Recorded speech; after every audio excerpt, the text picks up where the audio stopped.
Seventh-day Adventist ay hindi kayang gayahin ito. Patunay lamang po na hindi talaga nila nauunawaan ang kahulugan nito at kagaya po ng kanyang sinasabi, ang masamang espiritu ay umiiwas dito.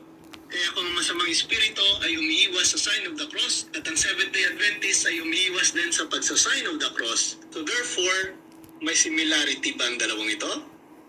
Tunay nga talagang makapangyarihan po ang sign of the cross naming mga Katoliko. Wala naman po tayong pakialam sa mga inventong aral ng mga kapatid nating kakasulpot na sekta at hindi naman po natin ipinipilit sa kanila ito, maliban lamang kung sinisiraan na ito. Well, hindi na rin po nakapagtataka dahil ang mga sulpot na sekta ay lumitaw lamang after the Reformation of Martin Luther mula noong 15th century. Now, bakit po tayo maniniwala sa mga sinasabi ng mga bagong sulpot na sekta? Gayon ang paniniwala pong ito ay sinasabuhay na po ng mga church fathers ng simbahan o mga unang Kristiyano noon. Ano pong ating patunay dito? Tingnan natin kung ang turo bang sign of the cross ay kinikilala din ng mga early Christians. First, sa ating listahan, Tertullian, who was an early Christian theologian and writer who lived in the 2nd and 3rd centuries AD. Siya po ay tinuturing na isa sa mga pinakamahalagang unang manunulat ng Latin na Kristiyano. Isinasabuhay din ni Tertullian ang mga turo at tradisyon na ipinasa mula sa mga apostol at sa sinaunang pamayanan ng Kristiyano. At ayon po sa kanya, sa bawat lakad at galaw, sa bawat pagpasok at paglabas, kapag tayo ay nagsusuot ng ating mga damit at sapatos, kapag tayo ay naliligo, kapag tayo ay nakaupo sa pag, kapag tayo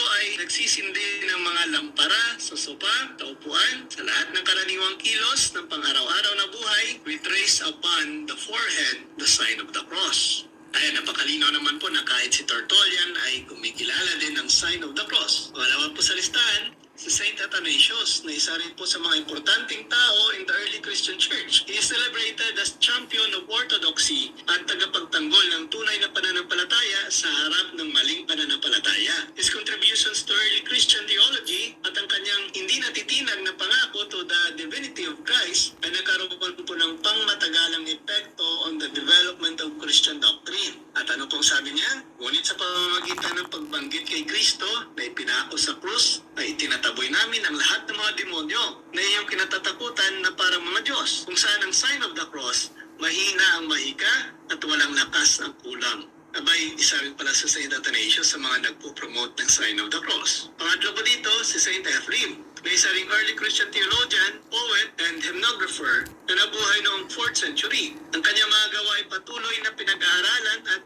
pinapahalaga ng mga Kristiyano, particularly in the Eastern Orthodox and Syro-Christian traditions. Ang kanyang mga isinulat ay nagpapakita ng malalim na debosyon kay Kristo at isang malalim na pag-unawa sa pananampalatayang Kristiyano, making him a reverend figure in the history of Christianity. Ano ang kanyang sinabi po dito?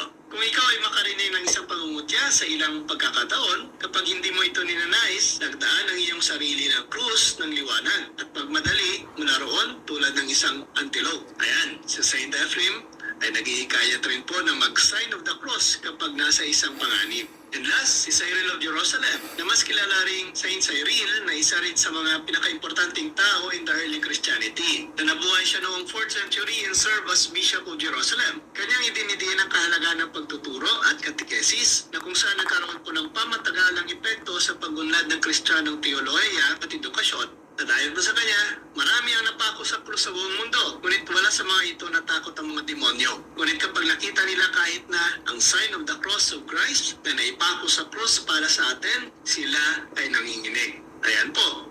Kahit po ang mga early Christian noon, wala pa ang mga nagsusulpotang sekta ay naniniwala na at nagsasagawa na ng sign of the cross. Ibig sabihin, ang mga tunay na Kristiyano pala ay nagsasagawa ng sign of the cross at ang mga bulaang Kristiyano naman ay itong mga kumukontra po dito. Mas paniniwalaan ko at susundin ko ang mga sinasabi ng mga early Christian kaysa sa mga sinasabi ng mga nagpapanggap na Kristiyano ngunit hindi naman talaga connected sa ating Panginoong Jesucristo.